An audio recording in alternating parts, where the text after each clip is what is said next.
hecham paraga o'xshamaysizlar, bir-birlaringni yaxshi ko'radiganga o'xshamaysizlar degan kommentariyalar ba'zida kelib turadi. Kontrakt uchun yashab yurganlarga o'xshaysizlar deyishadi.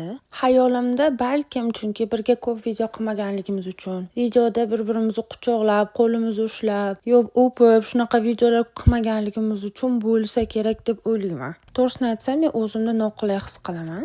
Menda har doim shunaqa bo'lgan. Даже oldin gaplashib yurgan vaqtimizda ham uydagilarga ancha vaqt aytmaganman. Kim bilan gaplashyapman, umuman aytmaganman. Jimgina pisibgina yurganman. Aytganimda ham уже seryozni bo'lgandan keyin aytib boshlaganman. Sababi men o'zimni juda noqulay his qilaman. Bu erim, bu yigitim deyishga, hatto meni o'zini oilasiga tanishtirganda ham yoki o'rtoqlariga yoki buni oilasi meni boshqa tanishlariga tanishtirishganda men o'zimni noqulay his qilaman. Bilmayman nimaga. Balkim chunki ancha yillar hech kim bilan gaplashmasdan, hech kimni krugiga qo'shilmasdan yurganligim uchunmi?